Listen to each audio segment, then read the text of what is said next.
Բարի երեկո, խոսքի իրավունքն է եթերում, զրուցելու ենք Ավետիք Չալաբյանի հետ։ Բարոյ, շնորհակալ եմ համացել։ Բարոյ, շնորհակալ եմ։ Բավականին ծանր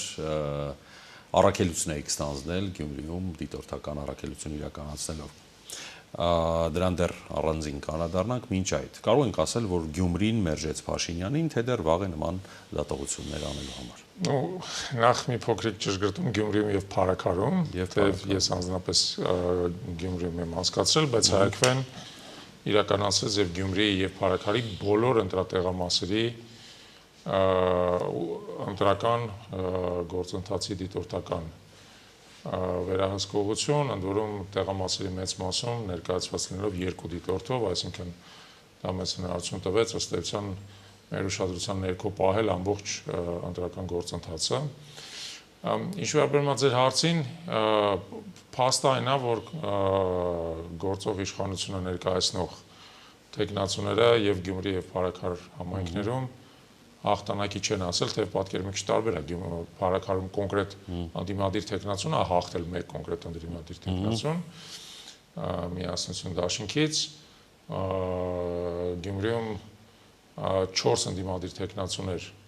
միասին ստացել են հավաքանու տեղերի մեծամասնությունը, ոսի դա ինչ-որ իմաստով առայժմ պայմանականորեն ասած կարելի ասել կոլեկտիվ հաղթանակ է, որը դեռևս պետք է ինչ-որ իմաստով ամրագրվի կոնկրետ քաղաքական գործողություններով, բայց փաստը այն է, որ քաղաքացիական պայմանագիրը իհարկե Գյումրիում ձայների մեծամասնություն չի հավաքել, դա երևի ոչ ոք չի կարող հերքել։ Շատ լավ։ Հետևյալը, սենսացիա կարելի է համարել այն, որ Գյումրիում ակտիվությունն ավելի բարձր էր այս թիմ ընտրություններին, քան նույնիսկ 21 թվականի ԱԺ ընտրությունների ժամանակ։ Եթե այո, ինչի ցուցիչ է սա։ Այո, ես ասեմ ձեզ, որ անցած ընտրությունների երևի ամենամեծ սենսացիան Գյումրիում ընտրական մասնակցությունն էր։ Համեմատության համար հիշենք, որ 21 թվականի համապետական ընտրություններին Գյումրիում մասնակցել է 43000 ընտրող, հետո քաղաքային ընտրություններին մասնակցել է 26500 ընտրող, իսկ երեք մասնակցեց 47000-ից ավել ընտրող։ Այսինքն ավել, քան թե նույնիսկ այո համապետական ընտրություններին եւ ընտրական մասնակցությունը բոլոր տենց արտաքին ինդիկատորներով, չափանիշներով ակնհայտորեն շատ բարձր, ես նույնիսկ զարմանում եմ։ Մենք համատել ենք տեղամաս առ տեղամաս, հասցրել ենք համատել տեղամասեր կա, որ տարածում են կրկնակի բարձր մասնակցություն, բայց ընդհանուր առմամբ եթե նայում ենք, համարյա 80%-ով մասնակցությունը ավելացել էր, համարյա 80%-ով, բայց տեղամասեր կա, ինչպես արդեն ասացի, կրկնակի բարձր մասնակցություն։ Ես մի քանի գործոն ասեմ, իմ կարծիքով ինչով է դա պայմանավորված, նախ իշխող ուժը 21 թվականին ընդամենը 7800 ձայներ հավաքել, հիմա հավաքել է 17000 ձայն։ Իսկ ամենամեծ աճը իրականում իշխող ուժն է տվել։ 21 թվականին նրանք ստացել են 29%, հիմա ստացել են 36%, այդ իմաստով չի կարելի պնդել միարժեք, որ Գյումրիում ընտրությունները նրանց համար ձախողում էր։ Ընդհակառակը կարելի ասել եւ տոկոսային հարաբերակցությամբ եւ մանավանդ բացարձակ թվերով շատ մեծ հավելաճ են։ Դրանք Սարիկի ձայներն էին թե ԿՊ-ի։ Դրանք ես այսպես գնահատեմ, դրանք համ Սարիկ Մինասյանի ձայներն էին, համ քաղաքացիական պայմանագրի ձայներն էին, բայց առաջի հերթին պետական իշխանության ձայներն էին, որովհետև առաջին հերթին դա վարչական ռեսուրսի անթակույց գործադրմամբ ձեռք բերված ձայներ են, մենք դա բազմաթիվ տեղերում ենք համոզվել, երբ որ տեսել ենք օրինակ ինչպես է դրա նախորդող մարտի 28-ին հանրահավաքին տարաբնույթ պետական հիմնարկներ բերվել հանրահավաքին, հա կոլեկտիվներով ամբողջ մարդիկ տեսախցիկի առաջ ասում են, որ իրանք կոլեկտիվով են եկել, թեև տենց այդպես պետքա չլինի։ Կամ ինչպես պարզվում էր, որ իրանք նույնիսկ եկել են Ախուրյանից Արփիկից Շիրակի մարզի այլ բնակավայրերից, թեև ընտրություններին չեն մասնակցում։ Հա, ուղղակի դրա միջոցով, այսինքն մասսայական միջոցառման տենց վիզուալ բաներ մասովկային ապահովում, այո, տենց տեսիլք էր ապահովում, որ իհարկե վարչական ռեսուրսի գործադրումը ընդհանրապես ասած ասեմ նաև, որ իրավապահ մարմինները, որոնք համատարած ներկայացված էին բոլոր ընտրատեղամասերում, ես կարծում եմ 3 Գյումրիում առնվազն 2000, եթե ոչ ավել, ոստիկանության աշխատակից էր ընտրատեղամասերի մոտ հերթապահում, իրանց պարտականությունները մեղմ ասած լավագույնս չէին կատարում, այսինքն օրինակ իրանց խնդիրներ կուտակումները ցրել չէին ցրում, իրանց խնդիրներ, որ հետամուտ լինեին, որ եթե որևէտեղ ընտրողների վրա ներգործություն է տեղի ունենում, այդ ներգործությունը խափանային, եթե ընտրակաշառքը խափանային եւ այլն, բացարձակ пассив վիճակում էին եւ այդ ամեն ինչը չէին իրականացնում, այդ պայմաններում վարչական ռեսուրսի օգտագործումը բնականաբար որոշակի արդյունք տվեց։ Իմ կարծիքով զգալի չափով այս վարչական ռեսուրսի գործադրումն է, որ այդ արդյունքն է տվել։ Մի բան է նշեմ նաեւ, որ երեք մենք շատ տեղերում ենք ականատես եղել, որ ընտրությունների են գալիս մարդիկ, որոնք այլապես մեծ հավանականությամբ ընտրությունների չեն գա, այսինքն տարիքով մարդիկ, որոնք քաղաքականապես ընդհանրապես ակտիվ չեն, որպես կանոն, ասենք իրանց ընտանիքի երիտասարդները թևներից ընկած ինչ-որ ձևով իրանց բերում էին, իրանց հետ գտնում էին քվեախցիկ, այնտեղ իրանց օգնում էին, փաստացի իրանց փոխարեն էին քվեարկում, ցավալիորեն մեր ընտրական օրենսգիրքը զարտուղին տալիս է, բայց տեսել ենք շատ տեղերում այդպիսի բաներ եւ շատ դեպքերում այնտեղ որտեղ այդ կուտակումը կար, այդպիսի դեպքերի հենց իշխանության տեխնացուներ բարձր ձայներ հավաքում, որը նորից վկայում է վարչական ռեսուրսի գործադրման մասին, բայց ի վերջո նույնիսկ այդ ամբողջ վարչական ռեսուրսի գործադրումը չբերեց այն սպասելի արդյունքին, որը իշխանությունը սպասում էր։ Բաց քվեարկության դեպքեր, չգիտեմ, Ջավախից Երևանից եկածների միջոցով կարուսել կարող էր եղած լիներ, տեսել եք նման դեպքեր, որտեղ մամուլում գրվեց այդ մասին, ես չգիտեմ, դրանք փաստերի վրա հիմնված լուրեր էին, թե պարզապես դատողությունների ենթադրություններ։ Դուք ականատես եղեք նման դեպքերի։ Կարուսել որպես այդպեսին դժվարանում ենք ասել, նախ կարուսելին հնարավոր չի ականատես լինել, որտեղ կարուսելը սահմանման, դա մի գործողություն է, որ ենթադրում է, որ դու քվեաթերթիկը տանես, տաս, նորը բերես եւ այլն, ու տենց անդադ պատտվի։ Հիմա ընտրական գործընթացը այնպես է կառուցված, որ ոչ թե ձեզ մի քվեաթերթիկ են տալիս, այլ մասնակցող կուսակցությունների թվով քվեաթերթիկներ, տվյալ դեպքում 9 քվեաթերթիկ, դուք մնացածները պետք է պարզապես թափեք, այդ մեկը դնեք ծրարի մեջ։ Նորմալ կառուցել որպես այդպեսին նույնիսկ տրամաբանական չի, ինչն է կառուցել հասկացա։ Դրանով հանդերձ այլ ոնց որ խախտումներ կային, օրինակ մենք արձանագրում ենք փաստեր, երբ որ եւ դա արձանագրված է, հա, երբ որ քաղաքացիական պայմանագրի վստահված անձիկ ընտրողների ցուցակներ էին վարում եւ կոնկրետ ընտրողը երբ որ մտնում էր ընտրատեղամաս իրան հաշվառում էին։ Մտավ, քվեարկեց եւ այլն, ենթադրաբար քվեարկեց իրանց պատկերացումների շրջանակներում։ Դեպքեր են եղել, երբ որ ընտրողները իրանց քվեարկածը լուսանկարում էին։ Մի քանի անգամ տենց դեպքեր ա, չէ, ասում մասսայական է, բայց տենց դեպքեր եւս ֆիքսել են։ Այսինքն այդ իմաստով եւս մենք զգում էինք, որ ընտրողների կամքի նկատմամբ կա ներգործություն, ցավոք մեր ընտրական օրենսդրությունը հենց է կառուցված, որ շատ դժվար է դա բացահայտել։ Ես մի օրինակ դրանից ընդհանրապես բերեմ։ Մեր քրեական օրենսգրքում կան երկու հոդված, որոնցից մեկը քրեորեն քրեական պատիժ է սահմանվում ընտրակաշարք տալու, մյուսը ընտրակաշարք վերցնելու համար։ Հիմա պատկերացրեք կա իրավիճակ, երբ ինչ-որ մեկ ընտրակաշարքը տվել, մյուս ընտրակաշարքը վերցրել է։ Դրանից ոչ մեկը շահագրգռված չի դա բացահայտելու, որովհետև երկուսն էլ հանցավոր արարքի մաս են։ Եվ եթե դա տեղի ունեցել փակ դռների հետևը, տարածություն անհնար է դա որևէ կերպ բացահայտել։ Միայն հնարավոր է, եթե այնտեղ տեսանկարում է եղել, գաղտնը լսում է եղել եւ այլն, բայց բնական է, չէ՞ որ այս մեր ոստիկանությունը մեծ հավանականությամբ, եթե իշխանության կողմնակիցները այդպիսի գործողություն անեն, դա ոչ տեսան լուսանկարելու են, ոչ գաղտնալսելու են եւ այլն։ Եթե ընդդիմադիր ինչ-որ մեկ աներ, հաստատ կանեին, հաստատ ասենք կգցեին ասֆալտի վրա, ձեռները կոլորեին, կամերաների առաջ ցույց կտային, թե ինչպես են իրանք, ինչքան խիստ են իրանք եւ ինչքան խստորեն են հետևում օրենքին եւ այլն։ Բայց եթե դա տեղի ունեցել իշխանության թևում, մենք պարզապես դրա մասին չենք էլ իմանա, որովհետեւ չենք էլ իմացել, չէ, եթե իմացած լինենք, կասենք, որ է սխալ եմ ասում։ Հոսանքազրկումներ, անվավեր քվեաթերթիկներ, ձայների հաշվարկի ժամանակ այլ միջադեպեր, որոնք կարող էին էական ազդեցություն ունենային կամ ինչ որ տենց կներեք բառիս համար մուխլյոժների պարարթող հանդիսանային նկատել եք թե չէ։ Գիտեք ինչ, ոչ մեծ չափի, այսինքն ես կարծում եմ, որ օրինակ կոնկրետ հաշվարկի դեպքում այն ինչ որ տեղի ունեցել, ես ի դեպ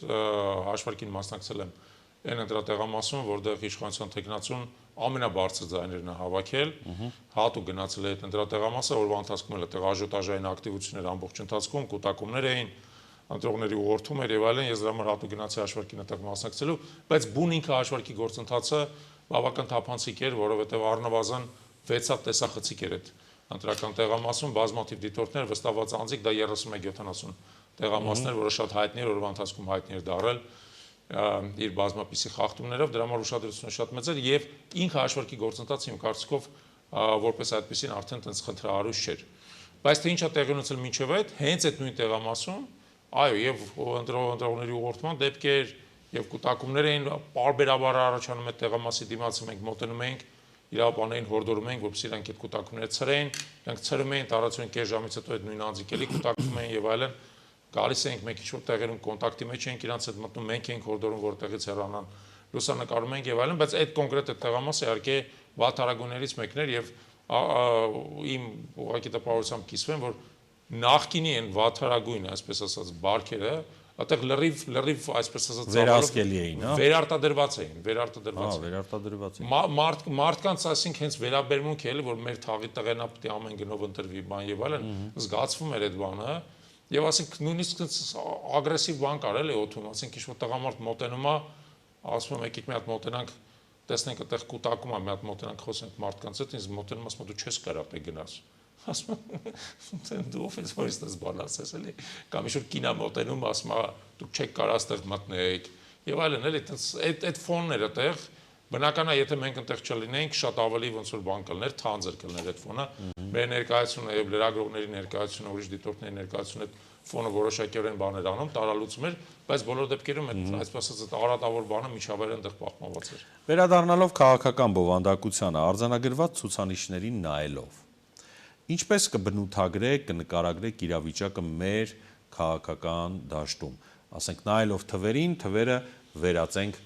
բովանդակության տեքստի եւ քաղաքական բանաձևման։ Տեսեք, Գյումրին եւ Փարաքարը տարբեր են։ Փարաքարում միարժեք է բավական ընդդիմադիր տեխնացուն հաղթել է աներկբա եւ հնարավորություն ունի համապատասխանաբար համայնքային իշխանություն ձևավորելու հուսով եմ որ որևէ խոչընդոտ չի ունենա որպես այդպեսին եւ շատ կարեւոր է իդեպ որպեսզի նա արդարացնի ընտրողների սպասումները որովհետեւ այսուհետեւ այդ համայնքում ինքն է լինելու իշխանությունը եւ ինքը պետք է արդարացնի ընտրողների սպասումները որովհետեւ եթե ինքը ձախողի մենք ինչ-որ իմաստով այս ամբողջ աշխատանքի արդյունքը դրանով կվատնենք շատ կարեւոր է որպեսզի ինքը աշխատի թափանցիկ որպեսզի ինքը աշխատի ներառական որպեսզի իր աշխատանքը իսկապես համայնքին օգուտ բերի որպեսզի իդեպ նաեւ կառավարությունը սուբվենցիաների տալու կամ չտալու միջոցով, այսպես ասած, սանձի մեջ չպահի, այո, այդ համայնքը ճնշում չգործադրի։ Շատ բաներ կան, որ պետք է անել։ Իդեպ ես ասեմ, հենց կոնկրետ Փարաքարի դեպքում նաև որոշակի, եթե ուշադրություն եք դարձրել, հակադրություն կար հենց Փարաքար բնակավայրի, եւ համայնքի մյուս բնակավայրերի միջև։ Որոշակի հակադրություն կար նաև այդպես։ ԿՊ-ի տեխնացուն Փարաքարից էր իսկ հաղթած տեխնացուն ապրելու երկից նա Մերձավանից էր եւ որոշակի հակադրություն կար հենց տեղային նաեւ այդտեղ նաեւ կարեւոր է որ Վալդիա Գրիգորյանը կառավարի բոլորի համար բոլորի անունից եւ որոշակի կողմնակալություն որևէ կերպ հանդես չբերի իդեպ դա նաեւ այն վերապահումներ որը ուղղվում էր ներկա համայնքապետի Լյուդվիգ Գյուլնազարյանի որ ինքը ավելի շատ հենց կոնկրետ Փարաքար բնակավայրի շահերից է հանդես գալի քան թե ողջ համայնքի Հիմա իհարկե Գյումրին շատ ավելի բարդ դեպք է, Գյումրին մեծ համայնք է, ինչպես տեսել ենք 47000 ընտրող է մասնակցել ընտրություններին, ընտրական սպեկտրը լայն է, 5 ուժեր են անցել, իսկ մասնակցում են 9-ը։ Դա համար այն պատկերը, որ մենք այնտեղ ստացել ենք ինչ-որ իմաստով, նա նաև կիրառել է ամբողջ Հայաստանի Հանրապետության համար։ Իհարկե մեկին մեկ չէ, որոշակի սպეციფիկա կա, Գյումրին սպეციფիկա ունեցող քաղաք է, Գյումրիում է ռազմական բազան, Գյումրին ավելի շատ կապվածություն ունի Ռուսաստանի հետ, դա եւս բավական ընդգծված է ռուսամետ տրամադրությունները ավելի ուժեղ են, հիշենք որ երկրորդ տեղը եկել է կոմունիստական կուսակցության տեխնացուն, որովհետեւ կոմունիստ չի ակնհայտորեն, բայց նույնիսկ այն որ նա կոմունիստական կուսակցությամբ է հանդես եկել, իր մեջ որոշակի ուղերձ ունի, մասնավորապես նաեւ Ռուսաստանի հետ կապված որոշակի ուղերձ ունի։ Գյումրին է տարմով սպეციფիկ է։ Այո, այդ սպეციფիկան գոյություն ունի։ Հիմա տեսեք Ինչն է այնտեղ շատ կարևոր։ Ի վերջո բոլոր տեխնացուները, որոնք այսօր ընտրվել են բացառությամբ իշխանության տեխնացուից, ընտրաշավի ժամանակ անընդհատ շեշտել են, որ իրենք հանդես են գալու գործող իշխանության դեմ, որ իրենք միավորվելու են գործող իշխանության դեմ։ Հիմա սկսել են փուլը, երբ որ այդ քաղաքական բանակցություններն են ընթանում, մինչև ավականու առաջի նիստը, եւ հասարակություն բնականաբար սպասում է, որ այդ խոստումները ի կատարածվեն։ Որը մարդիկ հասկանալի է, որ քաղաքական ուժերի միջև կարող են լինել խնդիրներ, որոնք լուծման կարոտ են։ Կարող են լինել բանակցություններ, կարող են լինել կոնսուլտացիաներ, կարող է լինի դերաբաշխում, այդ ամեն ինչը հասկանալի է, բայց ի վերջո իրանք խոստումներ են տվել, իրենց խոստումները պետք է կատարեն, որովհետև այլապես նույնիսկ դժվար է պատկերացնել, քաղաքը ինչպես պետք է կառավարվի։ Եթե իրանք իրար մեջ չեն պայմանավորվում, իսկ ԿՊ-ն մեծամասնություն չունի։ Եվ ԿՊ-ն ոչ միայն մեծամասնություն չունի, նա համայնքապետ նշանակելու իրավունք էլ չունի, որպես այդպեսին, հա։ Բա այդ դեպքում ինչպես այդ քաղաքը կառավարվելու, նոր ընտրությունների չեն գնալու։ Դա մի քիչ նույնիսկ մարդկանց նկատմամբ անհարգանք կլիներ։ Այ եթե ի վերջո մի 3 հոգի ընդդիմության, այսպես ասած, ոչ ԿՊ-ի հավաքանիներից միանա ԿՊ-ին, քվորում ապահովի, նա օրենքի ուժով չէ, դա ընդհանրապես պարզ մեծամասնությամբ կդառնա։ Հասկանալի է, չէ, բայց իրար մեջ էլ կարող են պարզ մեծամասնությամբ, դիտե պետք է պետք նկատի ունենալ, իրար մեջ էլ կարող են պարզ մեծամասնությամբ։ Այսինքն իրար մեջ ո՞ր։ Հա, չէ, ես ասացի ու հիշեցի, որ իրար մեջ երևի չեն կարող։ Բայց դժվար է ասել մինչև վերջ, բայց վերադառնանք դրան, տեսեք։ Ըստ էության, քաղաքում կառավարումը հնարավոր է հետևյալ տարբերակով կամ անդիմադիր բոլոր 4 խմբակցությունները միանում են իրար, կամ անդիմադիր խմբակցություններից ինչ-որ մեկը միանում է ԿՊ-ին։ Այդ երկու տարբերակ։ Հիմա երկրորդը չեմ ուզում որևէ բան բացառեմ ընդհանրապես, բայց երկրորդն է, որ ավելի քիչ հավանական են պարզ պատճառով, որ մարտիկի սկզբանե ասել են, որ իրան դրանք չեն գնալու։ Նշանակում է պետք է իրար հետ որոշակի կոնսոլիդացիայի բանաձև գտնել, որտեղ եթե դա չեն անում, քաղաքը մնալու է անտեր, այդ դեպքում ուրիշ բան տեղի կունենա։ Կառավարությունը ուղղակի պաշտոնակատար կնշանակի, ինչպես դա եղավ օրինակ Վանաձորի դեպքում։ Եվ դա բնականաբար գյումրեցիների տեսանկյունից մեծ հիասթափություն ա լինելու, որտեղ իրանք մասնակցել են ընտրությունների, մեծ ընտրական ակտիվություն են ցուցաբերել, այդ 4 ընդդիմադիր խմբակցությունները մոտավորապես 27000 ձայն են ստացել, եթե իշխանականը 17000 է ստացել, իրանք 27000 ձայն են ստացել, այդ 27000 ձայնի այսպես ասած կրողն են եւ իրենց քաղաքական պատասխանատվությունն է։ Ի վերջո գտնել են բանաձև, որ հնարավորություն է տալիս քաղաքը կառավարել, այդ մեկ։ Բայց կա նաեւ երկրորդը։ Տեսեք, իշխանության քարոզիչները ամբողջ ընտրաշավի ժամանակ անընդհատ շեշտադրում էին այն, որ գալիս են այս ընտրություններով նախկինները, դուք հետ եք վերադարձում նախկին բարքերը, դուք հետ եք վերադարձում կոռուպցիան եւ այլն։ Հիմա եթե նոր քաղաքային իշխանություն ձևավորվի ընդդիմադիր խմբակցությունից, իրանք նաև պարտավոր են ապացուցեն, որ այդպեսին չեն։ Կարող է անձնապես ենթադրենք Վարդան Ղուկասյանը կոնկրետ նախկին իշխանության մաս է եղել, падգամավոր է եղել, քաղաքապետ է եղել, բայց նույնիսկ եթե նա դառնա այսօր քաղաքապետ, նա պետք է ցույց տա, որ նա այլ բնույթի, այլ ոճի, այլ բովանդակության քաղաքապետ է։ Եկեք նաև չմոռանանք, որ այդ նախկիններ ասածը կոռուպցիա, կոռումպացված եւ այլն, այսպես համատարած բոլորի վրա են տարածել, ով նախկինում պաշտոնավարել է, ուրեմն անպայման այդպես է, այդպես չի։ Այսինքն ես չեմ ասում Վարդան Ղուկասյանը, չգիտեմ, սուրբ է կամ ընդհանրապես ոչ մի մեղ գործած չունի իր կյանքում, բայց այսպես համատարած տարածել, որ նախկին ուրեմն վատն է։ Տեսեք, ես ընդհանրապես անցյալին չեմ անդրադառնում։ Ես անդրադառնում եմ տվյալ դեպքում ապագային։ Նորից եմ ուզում ասեմ, անկախներից անցյալում ինչ է արվել, ինչը չի արվել, ինչն է սուտ, ինչն է ճիշտ, գործող իշխանությունը կարողացել է այս ընթացքում տպավորություն ստեղծել, որ նախկինները կոռումպացված են։ Հիմա եթե գալիս է այս քաղաքային իշխանությունը, օրինակ Վարդան Ղուկասյանի ղեկավարությամբ, կամ գուցե մեկ այլ տեխնացուի ղեկավարությամբ, որի շուրջ իրանք պայմանավորվում, բայց հիշեք, որ տեխնացուն պետք է անտրված լինի, նա պետք է լինի հավաքանու անդամ։ Հնարավոր չէ, ասենք գնալ Մարսից բան բերել, հա, քաղաքապետ բերել։ Ով է լինի այդ տեխնացուն, նա պետք է ցույց տա, որ նա համապատասխանում է այսօրվա իրականության, այսօրվա պահանջներին, այսինքն թափանցիկությանը, արդյունավետությանը, ներառականությանը, նա պետք է Գյումրու ժողովրդին կարողանա ոգևորի։ Գյումրի քաղաքի զարգացմանը նոր շունչ տա, նոր բովանդակություն տա, առավելս որ Գյումրին դրան շատ կարոտ է իսկապես։ Դու այդ քաղաքում գնում ես, դու գիտեք ոնց է Գյումրի շատ հակասական տպավորություն է թվում։ Մի կողմից դու զգում ես այդ քաղաքի էսթետիկական ճաշակը, դու տեսնում ես այդ քաղաքի ուրույն ոճը, դու տեսնում ես այդ քաղաքի ժողովրդի նաև եւ ժողովրդի եւ ճարտարապետության եւ միջավայրի բացառիկությունը, բայց մյուս կողմից տեսնում ես որ դա ամիջը մաշված է շատ մաշված է եւ երկրաշարժով եւ երկար տարիների ներդրումների անբավարարությամբ մաշված, այսինքն դու պետք է կարողանաս այդ քաղաքի կյանքի մեջ նոր շունչ փչես հիմա։ Եվ ով է լինի քաղաքային իշխանությունը, իր ուսերին այդ բեռնա դրվելու, այդ պատասխանատվությունը, որ իրենք դա կարողանան անել, որովհետեւ այլապես գործող իշխանությունը գալու է ասելու, տեսակ, որ ձեզ ասում ենք մի ընտրեք, տեսակ ինչ եղավ եւ այլն։ Չի կարելի է ինչ որ իմաստով այդ սպասումը արդարացնել։ Էն էլ առաջիկա համապետական շատ Էն էլ առաջիկա համապետական ընտրություններ, այո, որովհետև տեսեք, դա էլ շատ կարևոր բան եք բարձրացնում։ Գյումրու ընտրությունները այտենց հատուկ քաղաքականացվել էր ինչ որ իմաստով, որպես առաջիկա համապետական ընտրությունների, այսպես ասած, գեներալ նախապատրաստություն, հա, գեներալների պիցից, այո։ Եվ դա այդպես է, թե այդպես չի, դա մի քիչ այլ հարց է, էլի, որովհետև այս միջև համապետական ընտրությունը դեռ շատ ժամանակ կա, շատ իրադարձություններ կարող են լինել,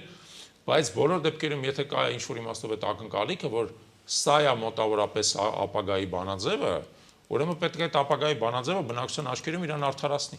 որտեղ եթե Գյումրիի նոր քաղաքային իշխանությունը ձախողի, դա ամբողջ հանրապետության համար է ունենալու նաև շատ բացասական հետևանքներ, ասել են, տեսակ, ընդդիմությանը ընտրեցինք, տեսակ ինչ դուրս եկավ եւ այլն, այդպիսի բան իհարկե չպետք է լինի։ Շնորհակալ եմ, եթե ավելացնելու բան չունեք, շնորհակալություն Ես եմ ձեզ շնորհակալ խոսքի իրավունքի համար, միշտ հաճելի է ձեզ հետ։ Նմանապես։ Այդ իրավունքից օգտվել է։ Նմանապես։ Հայկական երկրորդ եթերում խոսքի իրավունքից օգտվեց Ավետիք Չալաբյանը, մենք կհանդիպենք ցտեսություն։ Օրվա հարցը տարբեր տեսանկյուններից առանց անկյունների սեղանին։ Սա խոսքի իրավունքն է, ես Շավարժ Գևորգյանն եմ, եթե ուզում եք բաժանորդագրվել YouTube-յան մեր ալիքին, հղումը էկրանին է։